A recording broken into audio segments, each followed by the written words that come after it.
வானொலியில் நீங்கள் கேட்டு மகிழ்ந்த தென்கட்சி கோ. சுவாமிநாதன் அவர்களின் இன்று ஒரு தகவல் கதை தொகுப்பினை கேட்கலாம். ஒரு பூங்கா, அங்கே ஒருத்தர் நின்றுட்டு இருக்கிறார்.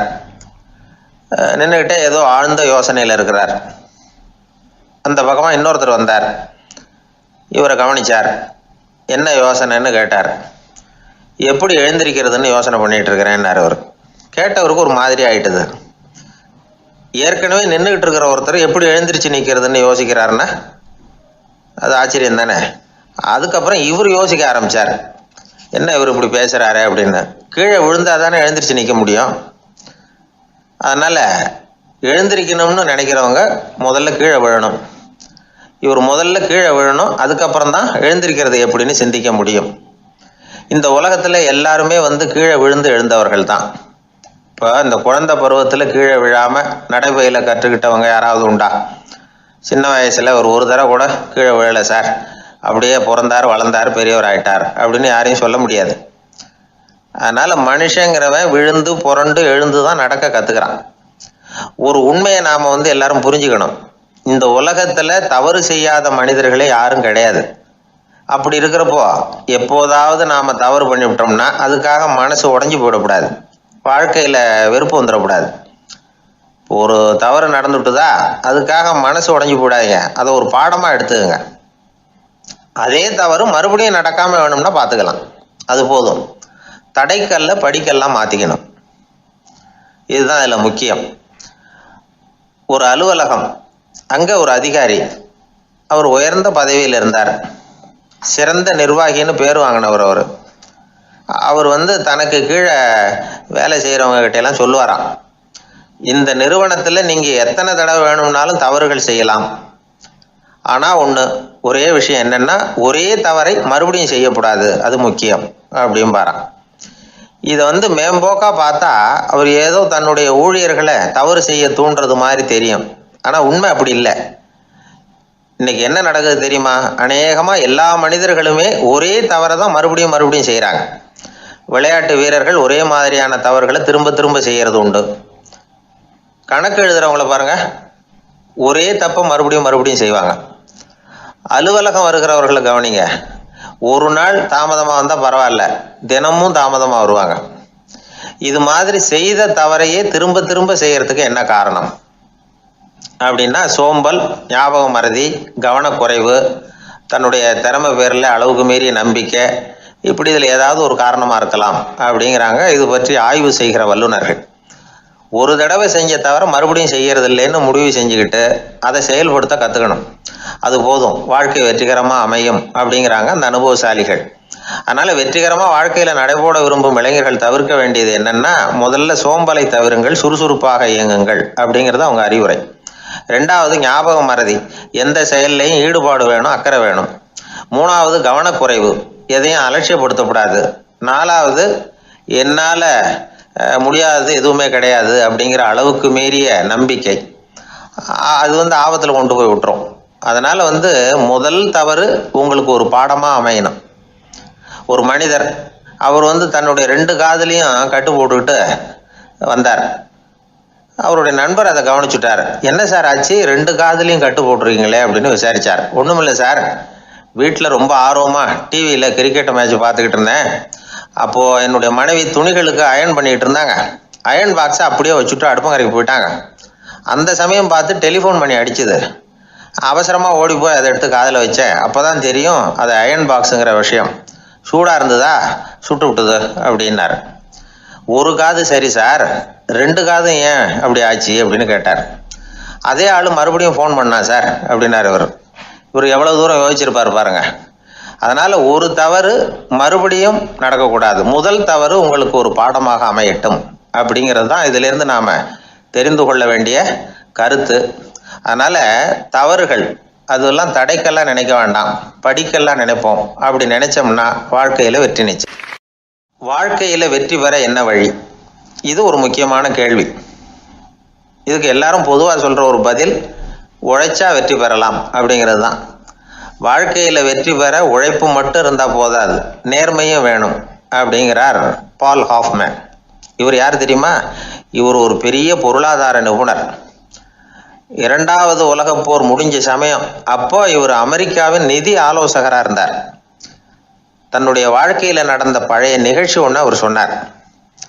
இளம் வயசில் படித்து முடித்ததும் அவர் வேலை தேடிக்கிட்டு இருந்தாராம்.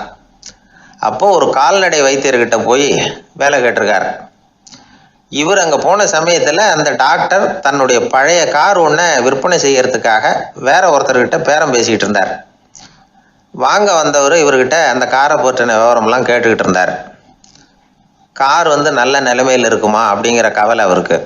எல்லா விவரங்களையும் கேட்டுக்கிட்டு அவர் கடைசியாக சொன்னார், டாக்டர், இந்த காரை நீங்களே என்னுடைய ஊருக்கு ஓட்டிகிட்டு வர வேண்டியது. கார் எந்த ரிப்பேரும் ஆகாமல் என்னுடைய ஊருக்கு சேர்ந்துட்டுதுன்னா அங்கேயே நான் பணம் கொடுத்து இந்த காரை வாங்கிக்கிறேன் அப்படின்னார். நம்ம கார் அவ்வளோ தூரத்துக்கு வழியில் எந்த கோளாறும் இல்லாமல் போய் சேருமா அப்படிங்கிற சந்தேகம் டாக்டருக்கு. அவர் என்ன செஞ்சார் தெரியுமா? தன்கிட்ட வேலை கேட்டு வந்திருந்த இளைஞர் பால் ஹாஃப்மேனை கூப்பிட்டார். அவர்கிட்ட சொன்னார், இதை பாருப்பா, இந்த காரை நீ அவருடைய ஊர் வரைக்கும் நல்லபடியாக ஓட்டிகிட்டு போய் சேர்த்துட்டீன்னா உனக்கு நான் வேலை கொடுத்து விட்றேன். அது மட்டும் இல்லை, காரு விற்கிற தொகையில் கமிஷனும் கொடுக்குறேன். என்ன சம்மதமா அப்படின்னு கேட்டார். ஹாஃப்மேன் யோசனை பண்ணார். அதுக்கப்புறம் சரின்னு சொல்லி சம்மதிச்சார். கொஞ்ச நேரத்தில் அவரும் கார் வாங்க வந்தவரும் புறப்பட்டாங்க. இவர் ரொம்ப சிரமப்பட்டு வழியில் எங்கேயும் நிறுத்தாமல் காரை ரொம்ப சாமர்த்தியமாக ஓட்டிகிட்டு போய் சேர்த்துட்டார். இவரை அழைச்சிக்கிட்டு வீட்டுக்குள்ளே போனார். அப்புறம் கேட்டார், இதை பாருப்பா, இப்போ சொல்லு, இந்த காரோட நிலைமை இப்போ எப்படி இருக்குது? உண்மையிலேயே இது நல்ல நிலைமையில் இருக்குதா? உன்னுடைய மனசாட்சிப்படி பதில் சொல் அப்படின்னார். இவரும் உடனே காரு நல்ல நிலைமையில தான் இருக்குது அப்படின்னு சொல்கிறதுக்கு வாயை திறந்தார். அதுக்குள்ளே பார்வை எதிரில் உள்ள சுவர் மேலே பட்டுது. அங்கே இயேசுநாதர் படம் ஒன்று மாட்டியிருந்தாங்க. அதுக்கு அடியில் எழுதியிருந்த வாசகம் என்னன்னா, நீ பேசும் ஒவ்வொரு வார்த்தையையும் இயேசு கவனித்து கொண்டிருக்கிறார் அப்படின்னு இருந்தது. அந்த வரிகளை பார்த்தார். உடனே காரு சரியில்லை அப்படிங்கிற உண்மையை சொல்லிவிட்டார். இவர் இப்படி சொன்னதும் இவரை ரொம்ப ஆச்சரியமாக பார்த்தார். இவர்கிட்ட இருந்த நேர்மை அவரை சிந்திக்க வச்சது. உன்னுடைய நேர்மையை பாராட்டுறேன், உனக்கு கமிஷன் கிடைக்கணுங்கிறதுக்காகவே நான் இந்த காரை வாங்கிக்கிறேன்னார். இப்போ அவர் திகைச்சு போய் நின்னார். மறுபடியும் அவர் சொன்னார், நீ காரை ஓட்டிகிட்டு வரும்பொழுதே உன்னுடைய திறமையை பார்த்தேன், உனக்கு விருப்பம் இருந்தால் நீ என்கிட்டயே வேலைக்கு சேர்ந்துடலாம் அப்படின்னார். பால் ஹாஃப்மேன் அவர்கிட்ட வேலைக்கு சேர்ந்தார். படிப்படியாக முன்னேறினார். கடைசியில் பார்த்தீங்கன்னா அமெரிக்காவினுடைய நிதி ஆலோசகராக ஆனார். அதுக்கப்புறம் அவர் அந்த பழைய சம்பவத்தை எப்பவும் மறக்கிறதில்ல, அடிக்கடி சொல்கிறது உண்டு. அதனால் இதிலேருந்து நாம் தெரிஞ்ச வேண்டியது என்னென்னா, வாழ்க்கையில் முன்னுக்கு வரணும்னா உழைப்பு மட்டும் போதாது, நேர்மையும் வேணும். ஆனால் இந்த காலத்தில் சிலருடைய நேர்மை நமக்கு ஆச்சரியமாக கூட இருக்கும். ஒருத்தர் புஸ்தக கடை வச்சுருந்தார்.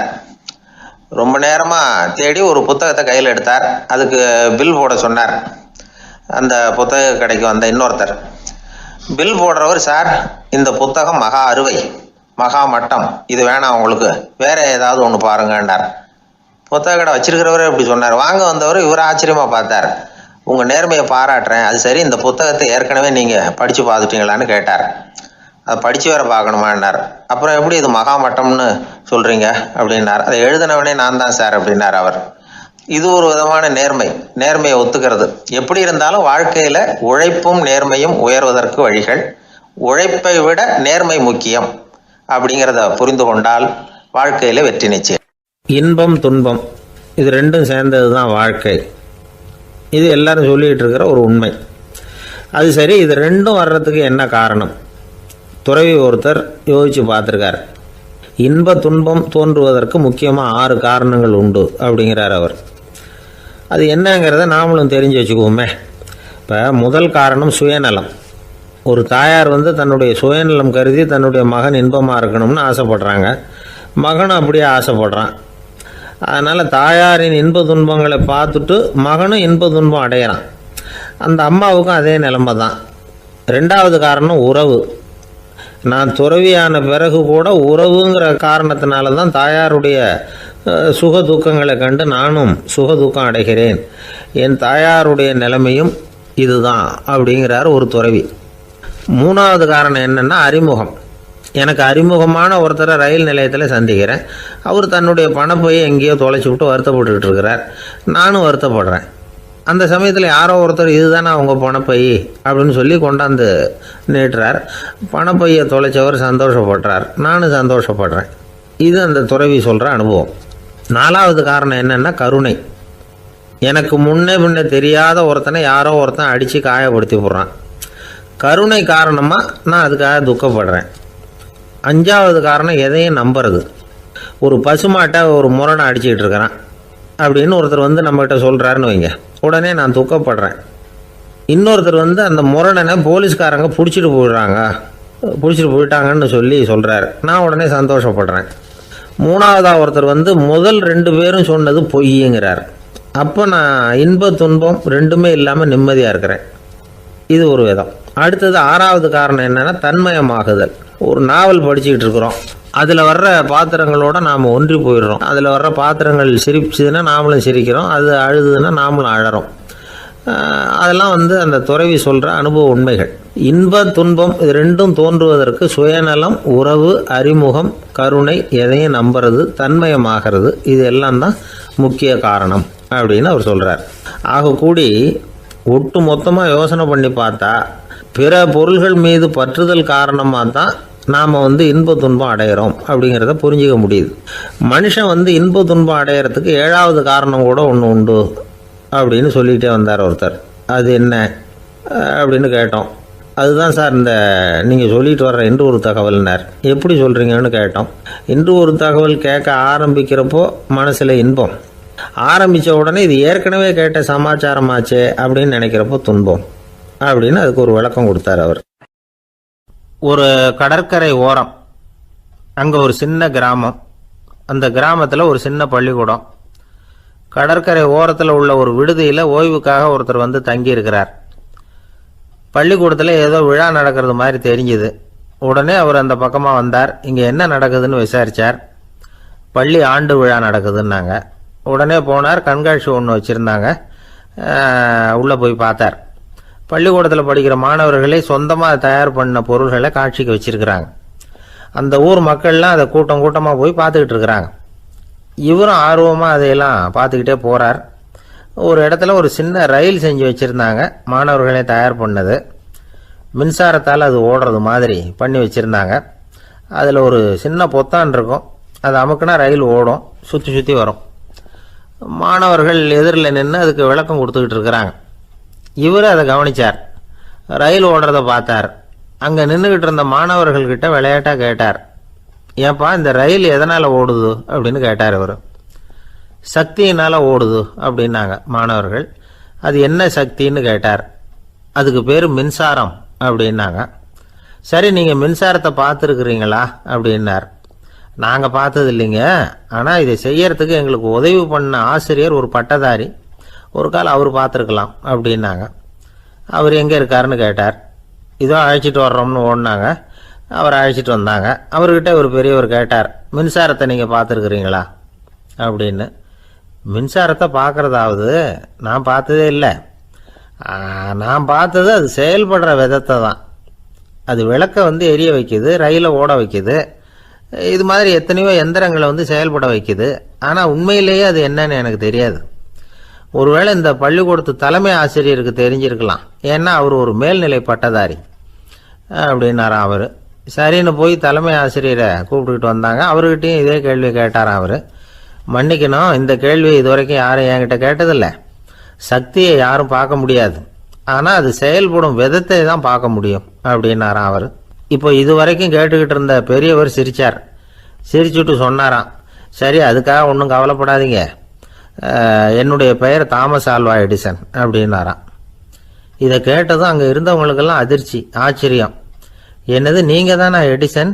நீங்கள் எவ்வளவு மின்சார கருவிகளை உண்டாக்கி இருக்கிறீங்க, நீங்களா இந்த கேள்வியை கேட்டது அப்படின்னாங்களாம். ஆமாம், நான் தான் கேட்குறேன், ஏன்னா நானே மின்சாரத்தை பார்த்தது கிடையாது அப்படின்னாராம் அவர்.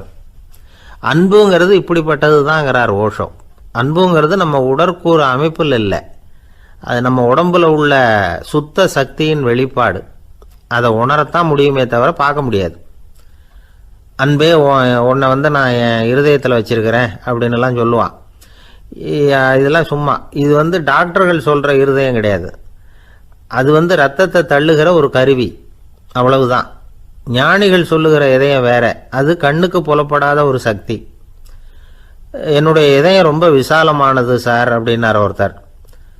அப்படிங்களான்னு ரொம்ப மரியாதையா, ஆமாங்க டாக்டர் அப்படி தான் சொல்கிறார், கொஞ்சம் வீங்கி போய் பெருசாக இருக்குதான் அப்படின்னார். ஆரம்ப காலத்தில் ஒரு குரு, அப்போ ஒரு சீடன் இருந்தான். அது வேடிக்கையான குரு, வேடிக்கையான சீடன். ஒரு ஆசிரமம். ஒரு நாள் ஒருத்தன் அவசரமாக அந்த குருவை தேடி வந்திருக்கிறான். என்ன விஷயம்னு விசாரித்தார் குரு. உங்கள் சீடர் என்னை அடிச்சுட்டார் அப்படின்னு புகார் பண்ணானா அந்த ஆள். குரு சீடனை கூப்பிட்டார். அடிச்சியா இந்த ஆளை அப்படின்னு கேட்டாராம். ஆமான் இருக்கான் சீடன். ஏன் அடிச்சே அப்படின்னு கேட்டாராம். இந்த ஆள் உங்களை பற்றி மட்டமாக பேசிவிட்டான், என்னால் அதை தாங்கிக்க முடியல, அதனால தான் அடிச்சுட்டேன்ருக்கான். அப்படி என்ன பேசினா அப்படின்னு கேட்டாராம். உன்னுடைய குருநாதர் இப்போல்லாம் அர்த்தமில்லாமல் பேச ஆரம்பிச்சுட்டார் அப்படின்னு சொல்லிவிட்டான், அதனால தான் அடிச்சுட்டேன் அப்படின்னு நானா. அதுக்காக அடித்தே அப்படின்னாரான். நான் அதுக்காக அடிக்கலை குருவே, இப்பெல்லாம் நீங்கள் அர்த்தமில்லாமல் பேசுகிறதாக அவன் சொல்கிறான், அப்படின்னா இதுவரைக்கும் நீங்கள் அர்த்தத்தோடு பேசினதாகத்தானே அர்த்தம், அது தப்பு தானே, அதனால தான் அடித்தேன் அப்படின்னு நானா. ஒரு பெரியவர் உட்கார்ந்துருக்கிறார். அவரை சுற்றி அவருடைய தோழர்கள் உட்கார்ந்துருக்கிறாங்க. ஏதோ ஒரு முக்கியமான செய்தியை அவர் அவங்களுக்கு சொல்லிகிட்டு இருக்கிறார். அவங்களும் ஆர்வமாக கேட்டுக்கிட்டு இருக்கிறாங்க. இந்த சமயத்தில் யாரோ ஒரு ஆள் வேகமாக அங்கே வர்றார். வர்ற வேகத்திலேயே எனக்கு ஏதாவது உதவி செய்யுங்க அப்படின்னு கேட்டுக்கிட்டே வர்றார். கேட்கறது உதவி, ஆனால் குரல் மிரட்டுறது மாதிரி இருக்குது, அதட்டி கேட்கறது மாதிரி இருக்குது. இதை கேட்டதும் அந்த பெரியவர் ஆத்திரப்படலை, ஆனால் அவரை சுற்றி இருந்தவங்க ஆத்திரப்பட்டாங்க. இதை பெரியவர் கவனித்தார். கொஞ்சம் அமைதியாக இருங்கன்னார். வந்தவரை கூப்பிட்டார். அவருக்கு சில பொருள்களை கொடுத்தார். என்னங்க இப்போ உங்களுக்கு மகிழ்ச்சி தானே அப்படின்னார். அப்படின்னு அலட்சியமாக அவர் சொல்கிறார். நான் உங்களை நல்ல முறையில் நடத்தினேன்னா அப்படின்னு கேட்குறாரு அவர் மறுபடியும். அதெல்லாம் ஒன்றும் இல்லை அப்படின்னு சொல்லி அவர் சொல்லிகிட்டு இருக்கிறாரு. குரலில் கடுமை குறையில. சுற்றி இருந்தவங்களால இதை பொறுத்துக்க முடியல. கோபத்தோடு அவரை நோக்கி நெருங்க ஆரம்பித்தாங்க. பெரியவர் அவங்களையெல்லாம் தடுத்து நிறுத்தினார். வந்தவரை வாங்க என்னோட அப்படின்னு சொல்லி அழைச்சிட்டு போனார். வீட்டுக்கு போனார். அங்கே போனதும் இன்னும் சில பொருள்களை எடுத்து அவர்கிட்ட கொடுத்தார். இப்போ திருப்தி தானே, நான் உங்ககிட்ட நல்ல முறையில் நடந்துக்கிட்டேனா அப்படின்னார். அவர் முகம் இப்போ தான் கொஞ்சம் மலர்ந்தது. ரொம்ப நன்றி, இறைவன் உங்கள் குடும்பத்துக்கு எல்லா நன்மைகளையும் செய்வான் அப்படின்னு சொன்னார். இதே வார்த்தைகளை என்னுடைய தோழர்கள்கிட்டே சொல்லிட்டீங்கன்னா அவங்க கோபம் தணிஞ்சிரும், வர முடியுமான்னார். கண்டிப்பாக வர்றேன் அப்படின்னாரு. மறுநாள் காலையில் அந்த இடத்துக்கு வந்தார். அதே மாதிரி சொல்லிவிட்டு அவர் போயிட்டார். தோழர்கள்லாம் ரொம்ப வியப்போடு பெரியவரை பார்த்தாங்க. அந்த பெரியவர் தான் நபிகள் நாயகம். அவர் சொன்னார், ஒருத்தன் ரொம்ப ஆசையாக ஒரு ஒட்டகத்தை வளர்த்துக்கிட்டு வந்தான். ஒரு நாள் அந்த ஒட்டகம் கயத்தை அறுத்துக்கிட்டு ஓடி போயிட்டுது. அக்கம் பக்கத்தில் இருக்கிறவங்கெல்லாம் அந்த ஒட்டகத்தை பிடிக்கிறதுக்கு முயற்சி பண்ணாங்க. அதை துரத்திக்கிட்டு ஓடினாங்க. ஒட்டகம் தாறுமாறாக ஓட ஆரம்பிச்சுது. இந்த சமயத்தில் ஒட்டகத்தை வளர்த்தவன் அங்கே ஓடி வந்தான். நீங்கள் அதை ஒன்றும் செய்ய வேணாம், விட்டுருங்க, அதோட சுபாவம் எனக்கு நல்லா தெரியும், அதை சுலபமாக என்னோட வழிக்கு கொண்டுட்டு வந்துட முடியும், நான் பார்த்துக்கிறேன், விட்டுருங்கோ அப்படின்னா. எல்லாரும் விலகி போயிட்டாங்க. இவன் என்ன செஞ்சான் தெரியுமா? கொஞ்சம் புல்லை கையில் எடுத்துக்கிட்டு அந்த ஒட்டகத்தை நெருங்கினான். அவ்வளவுதான். அது ஓடி இவன் காலடியில் உட்காந்துக்கிட்டது. செல்லமாக அதை அப்படியே தடவி கொடுத்தான். முதுகில் ஏறி உட்காந்துக்கிட்டான். அது பாட்டுக்கு சாதுவாக நடந்து போகுது. இந்த கதையை நபிகள் நாயகம் தம்முடைய தோழர்களுக்கு சொல்கிறார்.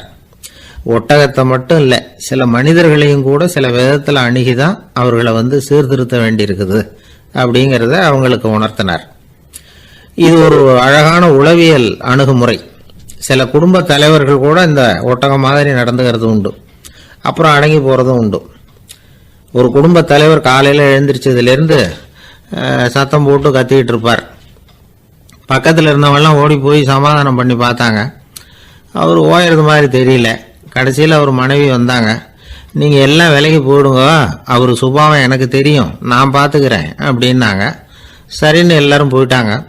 சாயந்தரமாக பார்க்குறாங்க, அவர் சத்தம் இல்லாமல் ஒரு மூலையில் உட்காந்துருக்கிறார். ரொம்ப சாதுவா. ஆச்சரியமாக இருந்தது. என்னம்மா பண்ணீங்கன்னு கேட்டாங்க. அது ஒன்றும் இல்லைங்க, ஒரு வேளை சாப்பாட்டை நிறுத்தினேன், பட்னி போட்டேன், அவ்வளவுதான் அப்படின்னாங்க அந்த அம்மா. ஆஃபீஸில் வேலை பார்க்குற ஒருத்தர் வந்தார்.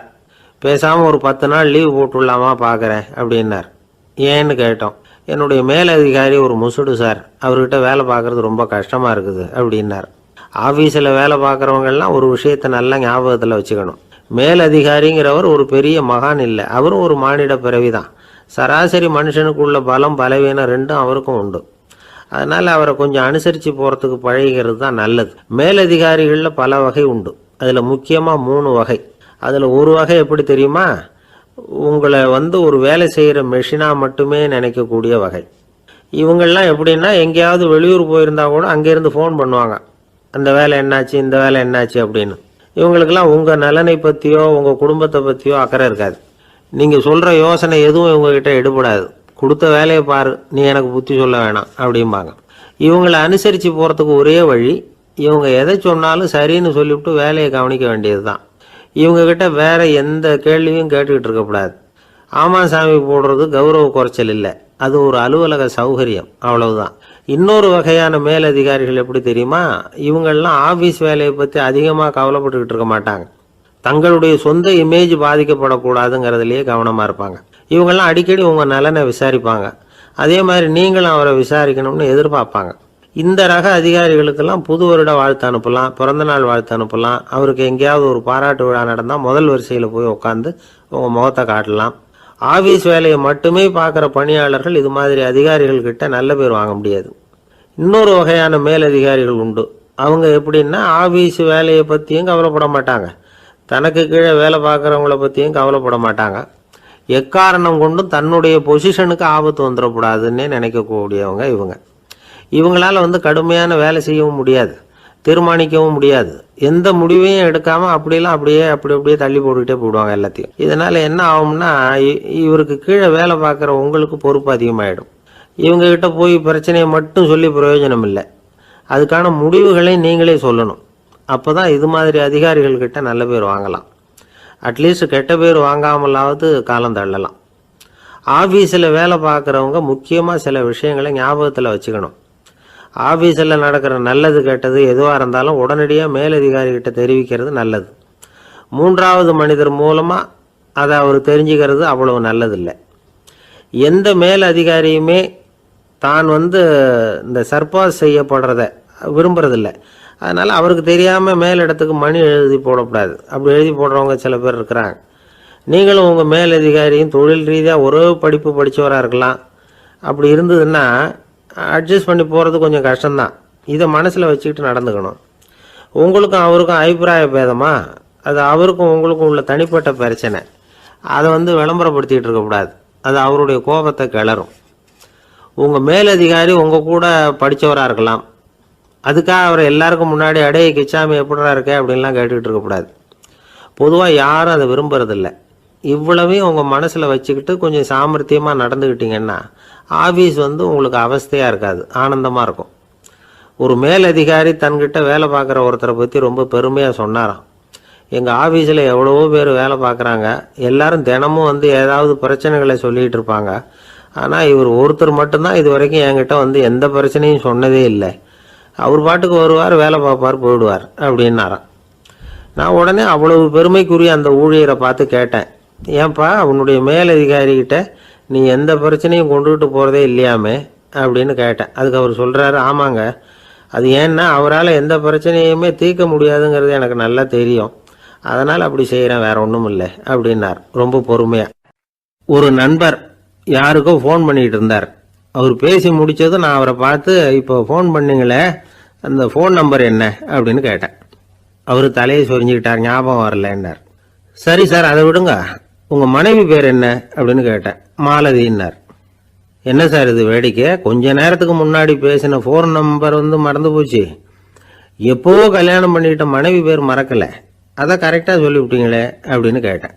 அவர் என்ன ஒரு மாதிரியாக பார்த்தார். அவர் அப்படி என்னை பார்த்ததில் ஒன்றும் தப்பு இல்லை, ஏன்னா நாம் எல்லாருமே அப்படித்தானே. ஒரு குறிப்பிட்ட காரியத்துக்காக தொலைபேசியில் ஒருத்தட்ட பேசுகிறோம், அதுக்கப்புறம் அந்த எண் நமக்கு அனாவசியம், அதனால் மறந்துடுறோம். இதுக்கு பேர் தான் தற்காலிக ஞாபகம். ஆனால் மனைவி பேரை மறந்துட முடியுமா? முடியாது. அது அவசியமான ஒன்று. அடிக்கடி அந்த பேரை உபயோகப்படுத்துகிறோம், அதனாலேயும் அது முக்கியங்கிறதுனாலேயும் அதை மறக்கிறது இல்லை. இதுக்கு பேர் நிரந்தர ஞாபகம். சரி, இந்த தற்காலிக ஞாபகம், நிரந்தர ஞாபகம், இது ரெண்டு ஞாபக அளவுகளையும் கட்டுப்படுத்துறது எது அப்படின்னா மூளைக்குள்ள நடக்கிற மின்சார நடவடிக்கைகள் தான். தற்காலிக ஞாபகம் ஒரு மின்னல் மாதிரி தோன்றி மறையுது. நிரந்தர ஞாபகம் ஒரு படிவம் போல மூளையில படிஞ்சுடுது. ஒரு சம்பவத்தின் பல பிரதிகள் மூளையில பல்வேறு பகுதிகளிலேயும் படியறதுனால ஒன்னு மறைஞ்சாலும் மறந்தாலும் இன்னொன்னு மறையறதில்ல. இப்படிப்பட்ட நிலைமையில தான் தொண்டையில இருக்கு, வாயில வரமாட்டேங்குது சார் அப்படிமா. ஒருத்தருக்கு எந்த துறையில ஆர்வமும் ஈடுபாடும் அதிகமோ அது சம்பந்தமான ஞாபக சக்தி அதிகமா இருக்கும். தொழிலை விரும்புகிற ஒரு டெலிபோன் ஆபரேட்டருக்கு எண்கள்லாம் நல்ல ஞாபகம் இருக்கும். அது மாதிரி கவிஞர்களுக்கு வார்த்தைகள் நல்ல ஞாபகத்தில் இருக்கும். இது ஒரு பக்கம் இருந்தாலும் ஒரு மூளை எண்களை விட எழுத்துக்களை விட படங்களை ரொம்ப சுலபமா ஞாபகத்தில் வச்சுக்குது. புரிஞ்சுக்கிற தன்மை, அனுபவம், புத்தி கூர்மை இது கூடி குறையிறத பொறுத்து ஞாபக சக்தியும் ஏறும் இறங்கும்.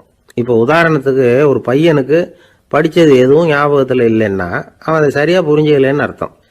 இந்த மறதிங்கிறது எந்த சமயத்தில் ஒரு பிரச்சனை ஆகுது தெரியுமா? உங்களுக்கு வேண்டியப்பட்ட ஒருத்தரை ஞாயிற்றுக்கிழமை சாயந்தரம் சரியா 5 மணிக்கு கடற்கரைக்கு வர சொல்லிவிட்டு அந்த நேரத்தை மறந்துட்டா அது பரவாயில்ல, வர சொன்னதையே மறந்துட்டாதான் நிலைமை மோசம்னு அர்த்தம். இப்படி இருந்தா இது சிகிச்சை எடுத்துக்க வேண்டிய நிலைமைங்கிறத புரிஞ்சுக்கணும். ஆமா, இதுக்கும் மருந்து இருக்கு. ஆனா மூளை குறிப்பிட்ட அளவுக்கு கீழே இயங்குறப்போவோ இன்னொன்னு சொல்லுவாங்க, இந்த நியூரோ டிரான்ஸ்மிட்டர் அப்படின்னு சொல்லுவாங்க. அப்படிங்கிற மூளை ரசாயனம் ரொம்பவும் குறைஞ்சி போறப்போ மட்டும்தான் உபயோகப்படும். டாக்டர் என்ன சொல்றாங்க தெரியுமா? மூளையை பொறுத்த வரைக்கும் அதுல ஞாபக சக்தி அதிகமா உள்ள மூளை, மறதி உள்ள மூளை அப்படின்னு ஒன்றும் கிடையாது அப்படிங்கிறாங்க. நினைவு வச்சுக்கிறதுக்கு பயிற்சி அளிக்கப்பட்ட மூளை, பயிற்சியற்ற மூளை அப்படின்னு வேணும்னா சொல்லலாம் அப்படின்னு சொல்றாங்க. அதனால நம்ம ஞாபக சக்திங்கிறது நம்ம கிட்ட இருக்கிற பயிற்சி, முயற்சி இதை பொறுத்து தான் அமையும். ஒருத்தர் ஒரு பென்சிலை எங்கேயோ வச்சுக்கிட்டு தேடிக்கிட்டு இருந்தார். அப்புறம் என்னமோ தீவிரமா யோசனை பண்ணி அதை ஞாபகப்படுத்தி பார்த்துக்கிட்டு இருந்தாராம். எதிரில் உட்கார்ந்து இருந்தவர் சொன்னார், பென்சிலை தானே தேடிட்டு இருக்கீங்க, அது உங்க வலது காதில் இருக்குது சார் அப்படின்னாராம் அவரு. இதுக்கு அவரு சொல்லியிருக்காரு, பென்சிலை வலது காதுல தான் வச்சிருக்கேங்கிறது எனக்கு நல்லா ஞாபகம் இருக்கு, ஆனா எது வலது காதுங்கிறது தான் மறந்து போச்சு அப்படின்னாராம். அவர் அதை தான் யோசிச்சுட்டு இருந்திருக்கிறார். ஒருத்தர் அவசரமா போய்கிட்டு இருந்தார். எங்க போய்கிட்டு இருக்கீங்க அப்படின்னு கேட்டார் ஒரு பெரியவர். கடைக்கு போறேன் சார், சாமான் வாங்கறதுக்கு அப்படின்னார். அங்க போறதுக்கு முன்னாடி தெரிஞ்சுக்க வேண்டியதெல்லாம் தெரிஞ்சுக்கிட்டீங்களா அப்படின்னு கேட்டார் பெரியவர். கடைக்கு போய் காசை கொடுத்து ஒரு பொருளை வாங்கிட்டு வரப்போறோம், இதுல தெரிஞ்சுக்க வேண்டியது என்ன இருக்குது அப்படின்னார் அலட்சியமா. இப்ப அந்த பெரியவர் பேச ஆரம்பிச்சார். இந்த உலகத்துல எந்த ஒரு செயல்ல இறங்குறப்போவும் நாம நல்லா ஆலோசனை பண்ண வேண்டிய விஷயம் 5 அப்படின்னார். உதாரணமா, ஒருத்தன் கடைக்கு போய் ஏதோ ஒரு பொருளை வாங்கிட்டு வர போறான்னு வச்சுக்கோங்களேன். அப்ப கூட அவன் 5 விஷயங்களை பத்தி தெரிஞ்சுக்க வேண்டியிருக்குது அப்படிங்கிறார் அவர். முதல்ல அந்த பொருள் எப்படிப்பட்டது அப்படிங்கிறத தெரிஞ்சுக்கணும். 2வதா தன்னை பத்தியும் தெரிஞ்சுக்கணும். அப்பதான் அந்த பொருள் தனக்கு தேவையா இல்லையா அப்படிங்கிறத புரிஞ்சுக்க முடியும். 3வதா தெரிஞ்சுக்க வேண்டியது ஒன்று இருக்கு. அது என்னன்னா, அந்த பொருளை அடையறதுக்கு வழி என்ன அப்படிங்கிறது தெரிஞ்சுக்கணும். அதாவது எவ்வளவு பணம் கொடுத்தா அது கிடைக்கும், இது மாதிரியான விஷயங்கள். 4வதா அந்த பொருளை அடையிறது மூலமா நாம அடையக்கூடிய பயன் என்ன அப்படிங்கிறதையும் உணரணும். 5வது அந்த பொருளை அடையிறதுல இருக்கக்கூடிய தடை எது அப்படிங்கிறதையும் நாம தெரிஞ்சுக்கணும். பெரியவர் பேசுறது ஏதோ தத்துவம் மாதிரி தெரியுது இல்லையா? தத்துவம் தான். அதாவது இப்படி உலகியல் வாழ்க்கையில சின்ன சின்ன விஷயங்கள்லயே நாம 5 விஷயங்களை தெரிஞ்சுக்க வேண்டி இருக்குது. அது ரொம்ப அவசியமா இருக்கு. பேரின்ப நிலைன்னு சொல்றாங்கல்ல, அது மாதிரி பெரிய சமாச்சாரங்கள்லயும் இந்த 5 விஷயங்களை நாம தெரிஞ்சுக்க வேண்டியிருக்குது. அதுக்கு பேர் என்னன்னா அர்த்த பஞ்சகம். வைணவ சமயத்துல அர்த்த பஞ்சகம்ங்கிறது ரொம்ப பெரிய விஷயம். கடைக்கு போறது மாதிரி கடவுளை பார்க்க போறப்போ நாம 5 விஷயங்களை தெரிஞ்சுக்கணுமா. முதல்ல பரம்பொருள் அப்படிங்கிறது என்ன, அதோட தன்மைகள் என்ன, இதை தெரிஞ்சுக்கணும். இதுக்கு பேர் என்னன்னா பரமாத்ம ஸ்வரூபம் அப்படின்னு பேர். 2வது நாம யாரு, நம்மோட தன்மை என்ன அப்படிங்கிறத தெரிஞ்சுக்கணும். நான் யாருன்னு எனக்கே தெரியலங்கிறப்போ இதை நான் சொல்றேன்னு இது என்னுடையதுன்னு சொல்றது தப்பு தானே. அப்புறம் 3வது விஷயம், பரம்பொருளை நாம் அடையறதுக்கு வழி எது, இது தெரிஞ்சுக்கணும். இது உபாய ஸ்வரூபம் அப்படின்னு பேர். 4வது விஷயம், நாம் அடைய வேண்டிய பயன்கள் என்ன அப்படிங்கிறது தெரிஞ்சுக்கிறது. இதுக்கு புருஷார்த்தம் அப்படின்னு பேர். 5வது, அந்த பயனை அடைய விடாமல் தடுக்கிற தடைகள் யாவை அப்படிங்கறத தெரிஞ்சுக்கிறது. இது விரோதி ஸ்வரூபம். இதைத்தான் தடையியல் அப்படின்னு சொல்றாங்க. அதாவது பரமாத்மாவை பற்றிய அறிவு, ஜீவாத்மாவை பற்றிய அறிவு, உபாயம் பற்றிய அறிவு, புருஷார்த்தம் பற்றிய அறிவு, இந்த 4 அறிவுக்கும் எதிரடையா, அதாவது அதையெல்லாம் தப்பா புரிஞ்சுக்கிறதால உண்டாகக்கூடிய அறிவு விரோதி ஸ்வரூபம். என்ன இது தகவல்ல ஏதாவது கதை சொல்லுவீங்கன்னு பார்த்தா ஏதோ தத்துவம் பேசிக்கிட்டு இருக்கிறீங்களே அப்படின்னு நினைக்கலாம். இதுவும் தெரிஞ்சுக்க வேண்டிய ஒரு பெரிய விஷயம்தான்.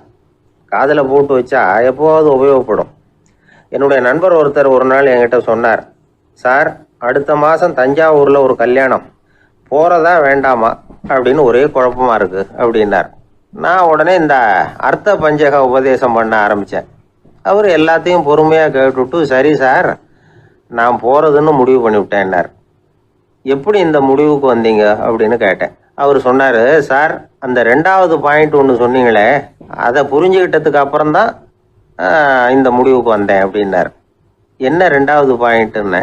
அதாவது தன்னை பற்றி புரிஞ்சுக்கணும் அப்படின்னு சொன்னீங்க. உடனே என்னை பற்றி புரிஞ்சுக்கிட்டேன், நான் யாருங்கிறது எனக்கு தெரிஞ்சுது, உடனே போகிறது தான் நல்லதுன்னு முடிவு பண்ணிவிட்டேன்னார். நீங்கள் யாருன்னு கேட்டேன். நான் தான் சார் அந்த கல்யாணத்தில்